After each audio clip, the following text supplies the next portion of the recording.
결혼 생활도 그런 것 같아요. 내가 부족한 게 채워져서 이 사람을 너무 사랑해서 결혼을 한다? 이거보다 제가 항상 얘기하는 거 있잖아요. 내가 준비가 됐을 때 결혼을 하는 거다.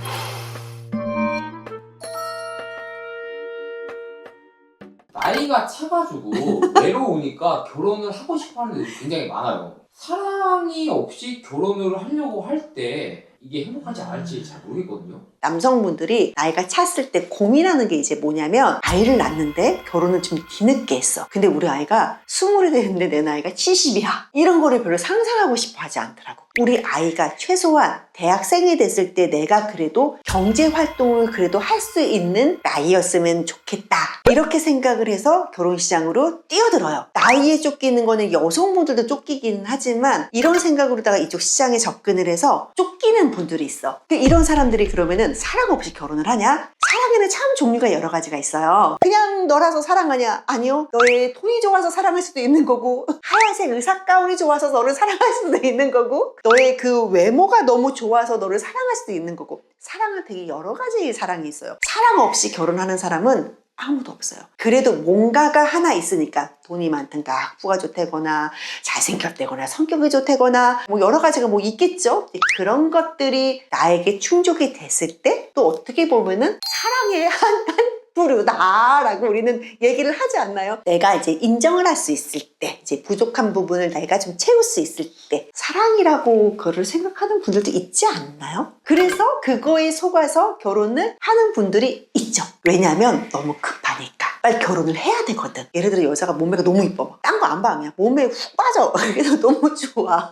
여성분이 보니까는 나이가 좀 있기는 한데 돈을 좀 많이 모아놨어. 갑자기 막 이 사람이 갑자기 사랑스러워 보여. 그럴 수 있어. 충분히 그럴 수 있어. 그렇게 해서 급하게 결혼을 한 케이스 있어요.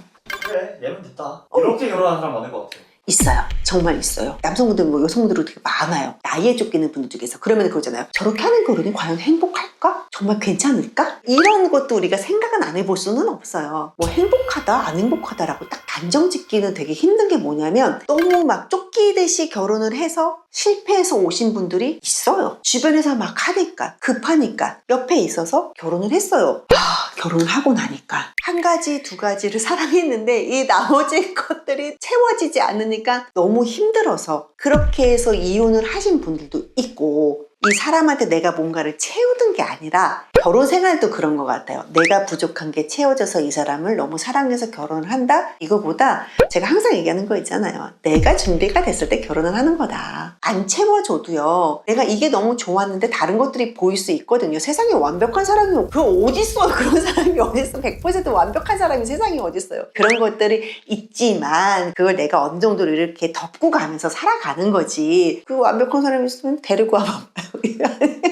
신도 완벽하지 않을 텐데 내가 이제 그거를 못 버티니까 이혼을 하는 거고 안 행복한 거고, 나이에 급해서 엄마가 빨리 이제 막 결혼하라고, 딸이 이제 나이가 막 찼으니까. 근데 그렇게 해서 결혼해서 되게 잘 사시는 분들도 있어요. 나이 때문에 급해서 결혼을 했기 때문에 행복하다? 이거는 아닌 것 같아요. 불행하다? 이것도 아닌 것 같고, 단 이제 그런 거는 있죠. 옆에서 보기에 굳이 저렇게 막 급하지 않은데 왜 저렇게 서두르지? 위험성이 조금 보이는 분들이 있기는 해요. 너무 하나만 보고서 결혼하시는 분들. 당사자들보다는 보통 보면 다 주변에서 그래요. 됐어, 저 정도면 됐어, 빨리 가. 이런 거에 본인들이 부모님들의 성화라든가 주변의 친구라든가 압박감 때문에 그냥 에휴 괜찮겠지 덮어두는 것들이 연애할 때 분명히 보였거든. 예를 들어서 그 사람의 폭력성이라든가 언어를 좀 안 예쁘게 쓴다던가 안 좋은 습관들, 급하니까 덮어가는 경우가 가끔씩 보이는데, 이런 경우는 정말 좀 위험하다. 사랑? 글쎄요. 그래도 뭔가 좀 채워졌으니까 결혼이라는 걸 선택을 했겠죠?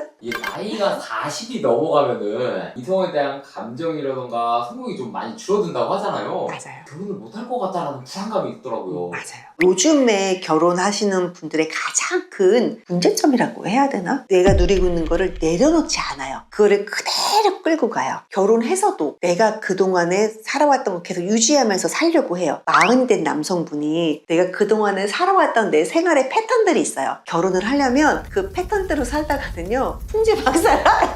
먹고 싶은 거 아무거나 막 먹고 치우지도 않고 빨래 안 하고 대충 아무 데나 버리고 뭐 먹고 싶은 술 아무 때나 먹고 친구도 부르고 나랑 이게 뭐 합이 잘 맞는 여성을 만나면은 다행인데 내가 지금 가정을 꾸리고 산다라고 하실 때는 여자들도 마찬가지고 남성분들도 마찬가지고 분명히 내려놔야 되는 부분들이 분명히 있는데 과연 내가 얼마만큼 내려놓을 수 있냐. 그동안에 내가 혼자서 살아왔던 삶이 있고 내 색깔대로 살아왔는데 그래서 나이가 들면 들수록 결혼하는 게 되게 힘들어지는 부분들이 바로 이런 거예요. 남성분들은 적극적이지 않아요. 그냥 나한테 되게 잘해주는 여자가 되게 어리고 예쁜 여자가 나한테 몹시 친절하게 되게 잘해줘야 돼요. 그러면 괜찮은 것 같기도 하고 한번 해야 되는 건가?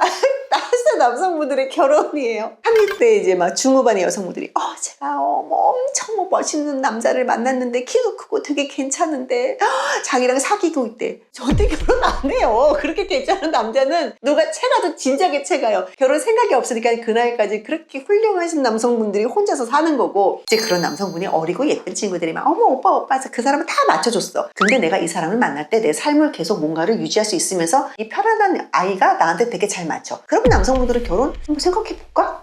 이렇게 되는 거죠. 나이 든 남성분들의 정말 결혼하기 되게 힘든 게 뭐냐면 경제적으로도 갖췄고 여유도 생겼고 여자도 또 안 만나봤던 것도 아니고 여자의 심리에 대해서도 좀 알더라고. 그 사람들이 이제 뭐 결혼을 좀 해야 되나? 막 이럴 때 정말 여성분들의 적극성, 막 애정도, 막 표현 이런 게 떨어지면은 남성분들은 진짜 결혼 안 해요. 근데 이제 남자들 같은 경우는 친구들이 결혼을 하기 시작하면은 점점점 멀어진단 말이에요. 결혼 안 한 나 혼자 남는다. 이게 굉장히 무섭거든요. 근데 결혼해도 외로운 분들은 또 외롭더라고.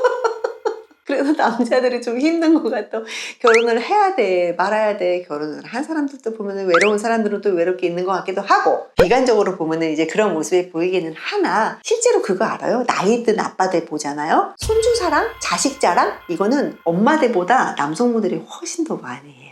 자기의 더 뿌듯함, 그러니까 본인의 약간 업적이다라고 조금 생각을 하시는 것 같더라고요. 그래도 남자니까 나 본능적으로 내가 후손을 내가 뭔가 살아왔던 흔적을 좀 남기고 싶어. 이거는 뭐냐면 자손이잖아요. 근데 그 자손을 내가 좀 훌륭하게 키웠어. 이건 약간 훈장 같은 것 같아요. 아빠들한테 있어서. 그래서 남성분들이 이거를 지금 해야 되나 말아야 되나 이런 고민들을 조금 많이 하시는 것 같아요. 해도 뭐 외로울 수도 있고 안 해도 외로울 수도 있는 거고 같이 있는데 외로운 게 난 거예요? 안 했는데 외로운 게 난 거예요?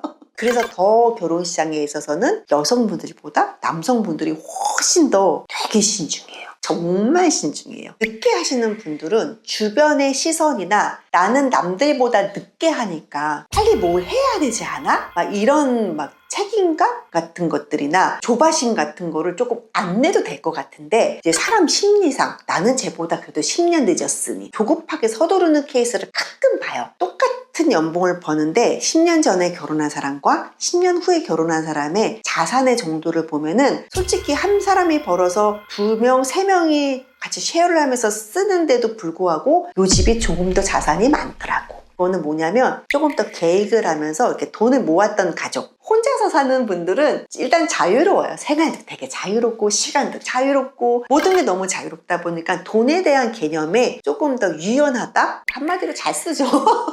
그러다 보니까 본인 자산을 잘 이렇게 모아놨다라는 것보다는 조금 덜 모으신 분들이 있더라. 그래서 근데 이런 분들이 나는 얘보다 좀 늦게 시작했으니 쟤도 아파트 사니까 나도 여기서 아파트 빨리 당장 하나 구입해가지고 살아야지 이러면서 무리하는 케이스를 가끔 보기는 해요. 남들의 시선을 의식하지 말고 내가 배우자를 찾는 것도 이 사람 하나를 좀 잘 봤으면 좋겠는데 늦게 하는 결혼이니까 좀 더 예쁘고 조금 더 어린 사람 만나볼까? 이런 욕심을 조금 부리는 경우가 없지 않아 있다. 40대 남성분들이 늦었는데 또 이들의 고민은 뭐냐면 되게 잘하고 싶은데 한국 여자들은 별로 하고 싶지도 않아. 이거를 어떻게 해야 되나. 그렇다고 또 내가 가정을 안 꾸리고 싶지는 않고 결혼이라는 거를 또 하고는 싶어 하고 이렇게 고민하시는 분들이 되게 많다라는 거죠. 저는 결혼에 대한 예찬론자니까 당연히 이런 일을 하고 있겠죠. 나쁜 거? 다 똑같이 알고 있지. 힘들어요. 내가 남이랑 사는 거잖아. 우리 딸이 맨날 그래요. 아빠 아빠는 내가 좋아 엄마가 좋아 막 그래. 무조건 한 명 딱 선택해야 돼. 근데 우리 딸이 아빠는 근데 엄마가 피 한 방울 안 썼겠잖아. 그 얘기를 하더라고. 진짜 피 한 방울 안 썼겠어. 우리 남편이나 나랑. 갈라서면 남이에요. 그냥 우리는 자식 하나만 쉐어를 했어. 근데 제일 중요한 거는요. 내 속속들이 모든 걸 다 아는 건 우리 남편이에요. 내 표정만 봐도 내가 지금 어떤 생각을 하고 있는지도 알더라고. 행동만 봐도 난 저 사람이 그 다음에 어떤 행동을 할지도 나는 바로 예측이 돼. 그만큼 베스트 프렌드?